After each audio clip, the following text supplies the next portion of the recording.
नमस्कार, मैं हूं अजय मिश्रा। आप देख रहे हो आदित्य भारत न्यूज साहस सच कहने का। मैं इसमें मौजूद हूं शक्ति नगर इलाके में। आज हमारे साथ मौजूद है राम सेना के प्रदेश अध्यक्ष राम कुमार गुप्ता जी। सर, सबसे पहले तो आपका बहुत बहुत स्वागत है आदित्य भारत न्यूज चैनल में।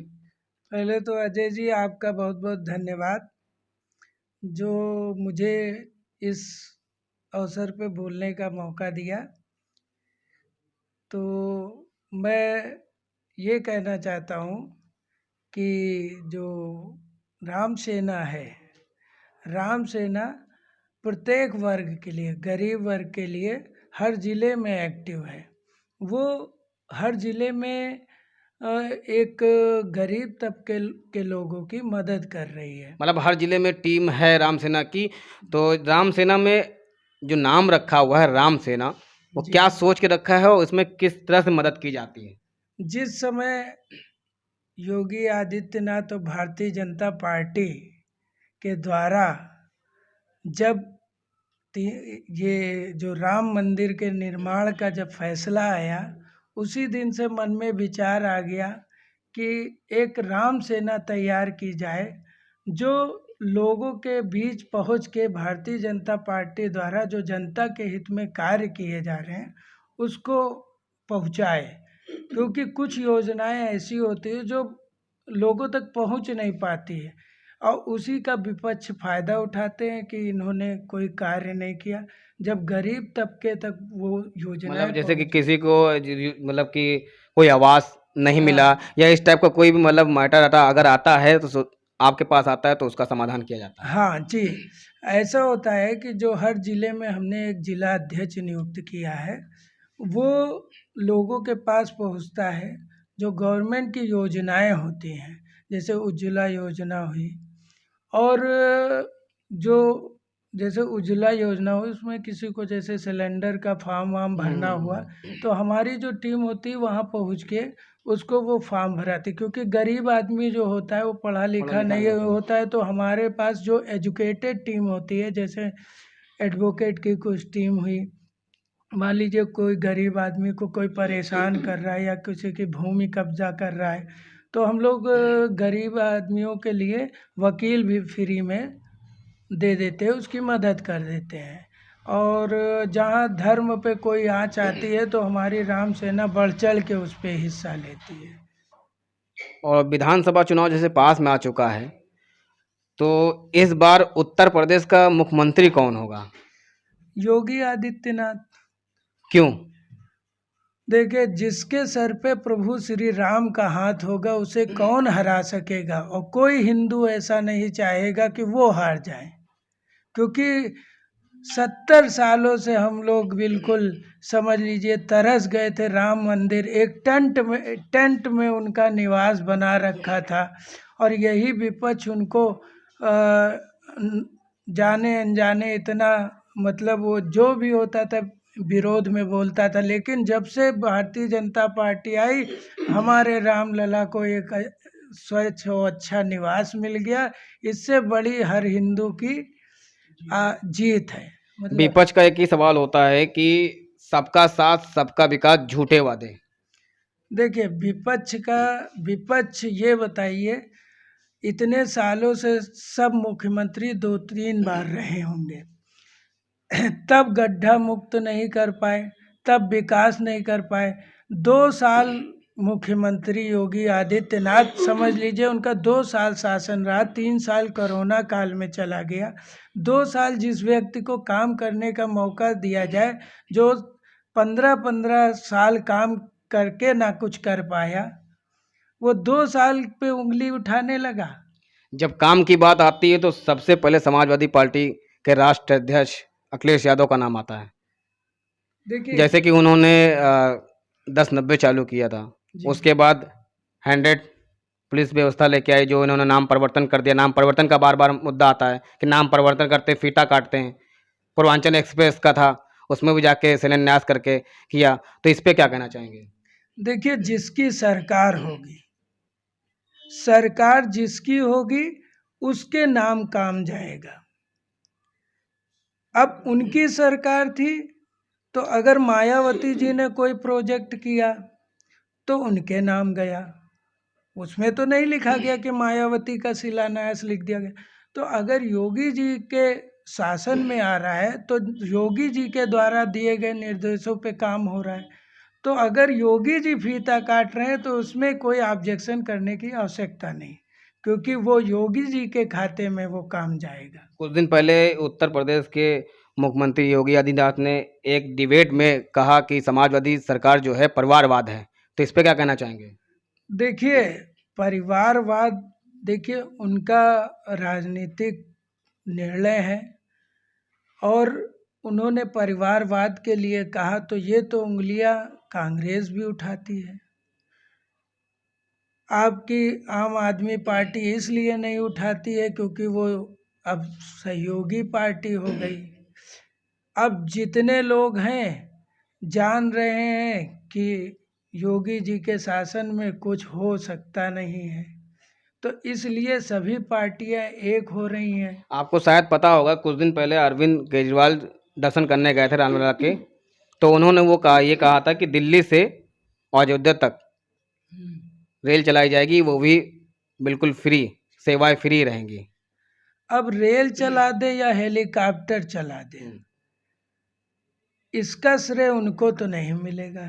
हिंदू इतना बड़ा बेवकूफ़ तो है नहीं कि कहेगा तुम रेल चला दिए तो हम तुमको वोट दे देंगे, क्योंकि योगी जी और भारतीय जनता पार्टी के कारण ही आज हम अपने प्रभु श्री राम को एक टेंट से एक भव्य राम मंदिर के निर्माण, जो प्रत्येक हिंदू का सपना था, वो साकार सिर्फ भारतीय जनता पार्टी की।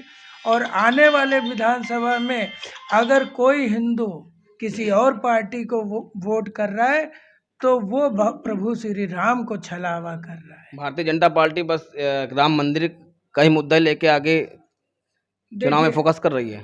देखिए, राम मंदिर मुद्दा बेरोजगारी नजर नहीं आ रही? देखिए, बेरोजगारी, आप बहुत सही मुद्दा बताया कि बेरोजगारी। आप ये बताइए बेरोजगारी कैसे कहें?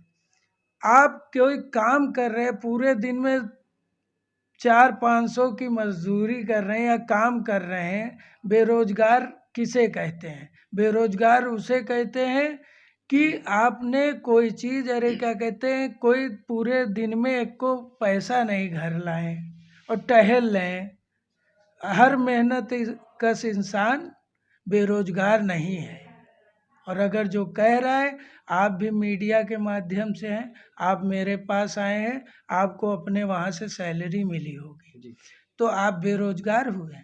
आप बेरोजगार नहीं हुए। बेरोजगारी का मुद्दा चलता तो मैंने कहा। हाँ, तो बेरोजगार कोई नहीं है, सिर्फ जो मेहनत कश इंसान है वो बेरोजगार नहीं। अब कुछ दिन पहले जो शिक्षकों के ऊपर लाठी चली थी मुख्यमंत्री आवास के बाहर, इस पे क्या कहना चाहेंगे?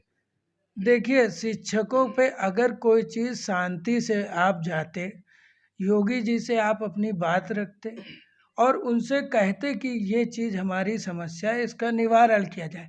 अगर संविधान में या किसी चीज़ में कोई ऐसी चीज़ होती कि जिससे आपका उसका निवारण किया जाता, तो उसका उपाय ढूंढा जाता।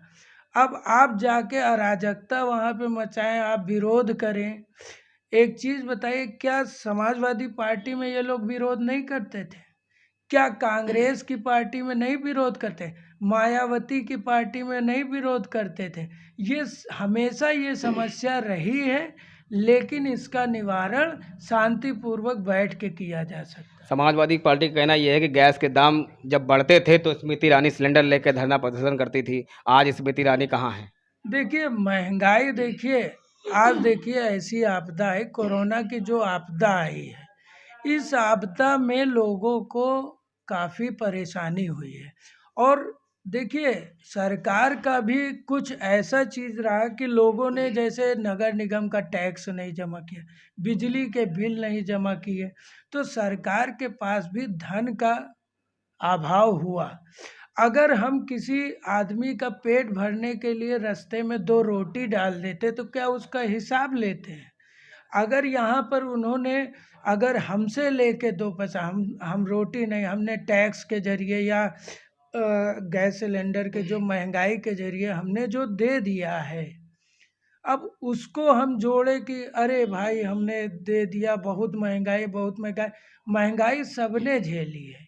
और योगी जी ने जिस तरीके से लोगों को अन्न दिया महीने भर, मोदी जी ने जिस तरीके से लोगों का पेट भरा, मुझे नहीं लगता विपक्ष इससे पहले विपक्ष किसी ने पार्टी का एक ही मुद्दा बार बार उठता है कि 5 किलो राशन और 250 रुपये का बैग। हम्म। ये भारतीय जनता बार बार ये बताते हैं कि प्रचार करते हैं कि मोदी सरकार है कि भारतीय जनता पार्टी की सरकार है।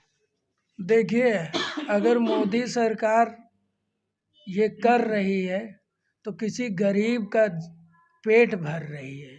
और अगर आप पेट भरो तो सही, हम पेट भरे तो हमारा विरोध। तो ये मेंटेलिटी ना देख के आपको देखना चाहिए कि ये जनहित में क्या कार्य कर रहे हैं। और आप बताइए, एक गरीब आदमी जो रिक्शा चलाता है, जब सब बंद हो गया था तो उसके घर की रोटी किसने दी? मोदी ने दी। मोदी के कार्यकर्ताओं ने दी। राम सेना के कार्यकर्ताओं पहुँचे लोगों के पास बड़े बड़े बैग लेके। लेकिन इतना बड़ा बड़े बड़े बैग का मतलब क्या? बड़े बड़े बैग में आपका चावल, दाल, ये सब चीज़ें पहुँचाए जो उनकी आवश्यकताएं थी। भारतीय जनता पार्टी की अगर सरकार आती है जी, तो युवाओं के लिए और बेरोजगारों के लिए क्या करेगी? देखिए, बेरोजगारी का बहुत बड़ा मुद्दा है, देखिए बेरोजगारी का काफ़ी बड़ा मुद्दा है। क्योंकि लेकिन नौकरी भी नहीं है और सरकारी चीज़ को प्राइवेट किया जा रहा है। ये बार बार मुद्दा विपक्ष की तरफ से उठाया जाता है कि हर चीज़ को ये बेचे दे रहे हैं। देखिए, कोई बेचने वाला नहीं। आप सरकार कुछ सोच समझ के निर्णय लेती है और उसके पीछे कई उच्च अधिकारियों, प्रबुद्ध वर्ग का हाथ होता है। अगर ये कहना कि ये बेचे दे रही है, तो कांग्रेस शासन में तो बेचती भी नहीं थी, खुद लेके भाग जाती थी, स्विस बैंक में लेके पैसा जमा कर देती थी। लेकिन यहाँ पे आपका पैसा आपके देश में है, आपके देश में लग रहा है। और प्राइवेट करने पे एक फ़ायदा रहता है कि आपका समय पे काम हो जाएगा। आप जब पहुँचोगे तो आपका काम दिखेगा, आप जब पहुँचोगे तो वहाँ सफाई दिखेगी। इस बार भारतीय जनता पार्टी को कितनी सीटें मिलेंगी? 300 के ऊपर मिलेगी। तो और अगला मुख्यमंत्री योगी आदित्यनाथ होंगे। देखिए, अभी तक ये रिकॉर्ड टूटा नहीं, लेकिन माननीय योगी आदित्यनाथ ये उत्तर प्रदेश की जनता का सपना जरूर पूरा करेंगे। दूसरी बार मुख्यमंत्री बन के आएंगे और देश को विकास के पथ पे देखिएगा बहुत तेज गति से ये करेंगे, क्योंकि इनके पीछे मोदी जी का बहुत बड़ा हाथ है। और मोदी जी जिसके साथ हैं वो कभी पराजित नहीं हो सकता है। अपना कीमती समय देने के लिए आपका बहुत बहुत धन्यवाद। धन्यवाद। कैमरामैन विपुल मिश्रा के साथ मैं अजय मिश्रा, आदित्य भारत न्यूज़, लखनऊ।